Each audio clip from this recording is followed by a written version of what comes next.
Today we are going to be listening to this story. It's called The Great Kapok Tree. After, you're going to be deciding what your favorite animal was from the book and why you would choose that animal to be if you could be that animal. So you need to be listening because you're going to have to share details about those animals. So this is called The Great Kapok Tree, and the author is Lynn Cherry.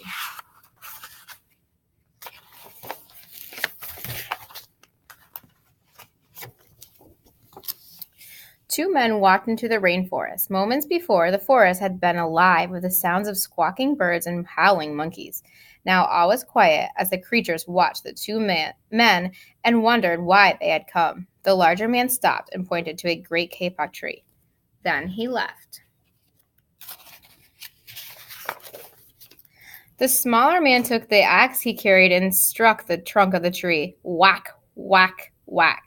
The sounds of the blows rang through the forest. The wood of the tree was very hard. Chop, chop, chop. The man wiped off the sweat that ran down his face and neck. Whack, chop, whack, chop. Soon the man grew tired. He sat down to rest at the foot of the great kapok tree. Before he knew it, the heat and the hum of the forest had lulled him to sleep.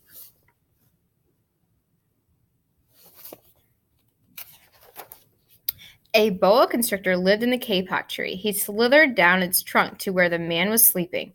He looked at the gash that the axe had made in the tree. Then the huge snake slid very close to the man and hissed in his ear, "Senor, this tree is a tree of miracles. It is my home where generations of my ancestors have lived. Do not chop it down." A bee buzzed in the sleeping man's ear. "Senor, my hive is the kapok tree. I fly from tree to tree and flower to flower, collecting pollen. In this way, I pollinate the trees and flowers throughout the rainforest. You see, all living things depend on one another." A troop of monkeys scampered down from the canopy of the kapok tree. They chattered to the sleeping man, "Senor, we have seen the ways of a man. You chop down one tree, then come back for another and another. The roots of these great trees will wither and die, and here will be nothing left to hold the earth in place. When the heavy rains come, the soil will be washed away, and the forest will become a desert." A toucan, a macaw, and a cock of the rock flew down from the canopy. "Senor," squawked the toucan, "you must not cut down this tree. We have flown over the rainforest and seen what happens once you begin to chop down the trees. Many people settle on the land. They set fires to clear the underbrush, and soon the forest disappears. Where once there was life and beauty, only black and smoldering ruins remain." A bright and small tree frog crawled along the edge of a leaf. In a squeaky voice he piped in the man's ear, "Senor, a ruined rainforest means ruined lives, many ruined lives. You will leave many of us homeless if you chop down this great kapok tree."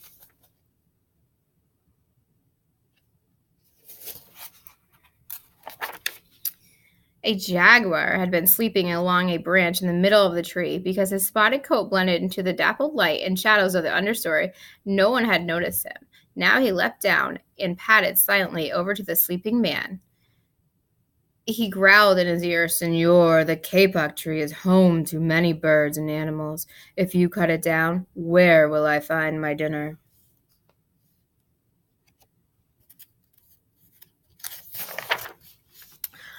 Four tree porcupines swung down from branch to branch and whispered to the man, "Senor, do you know what we animals and humans need in order to live?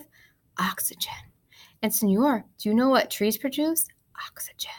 If you cut down the forest, you will destroy that which gives us all life."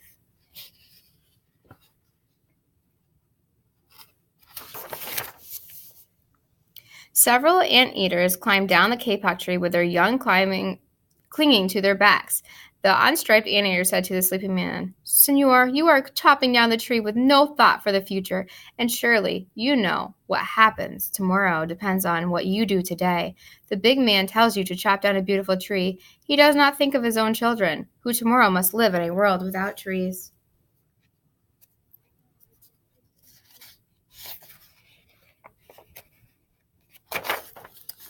A three-toed sloth had begun climbing down from the canopy when the man first appeared. Only now did she reach the ground, plodding ever so slowly over to the sleeping man. She spoke in her deep, lazy voice. Senor, how much is beauty worth?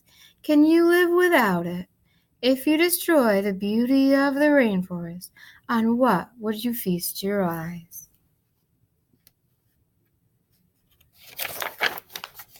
A child from the Yanomamo tribe who lived in the rainforest knelt over the sleeping man. He murmured in his ear, Senor, when you awake, please look upon us all with new eyes.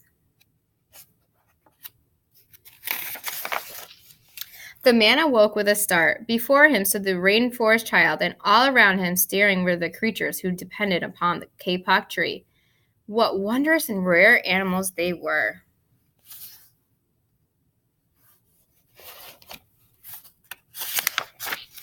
The man looked about and saw the sun streaming through the canopy. Spots of bright light glowed like jewels amidst the dark green forest.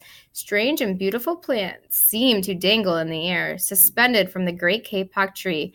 The man smelled the fragrant perfume of their flowers. He felt the steamy mist rising from the forest floor, but he heard no sound, for the creatures were strangely silent. The man stood and picked up his axe. He swung back his arm as though to strike the tree. Suddenly he stopped. He turned and looked at the animals and the child. He hesitated, then dropped the axe and walked out of the rainforest. The end. So now, your job. You have a couple of jobs. You're going to choose an animal that was in the story, and you're going to decide why you want to be that animal, if you could be an animal in the rainforest. So if you need to, you can go back and watch the video again and choose your animal.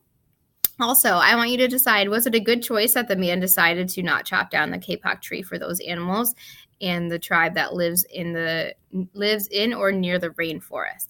So you have a couple jobs to do. And you can also draw a picture of the animal that you chose. The book will be available for you to look at if you need to draw more details of your animal, or you can just video record what animal you want to be and why. So those are your jobs. Make sure you do a great job and ask a friend near you if you need help with anything. Good luck!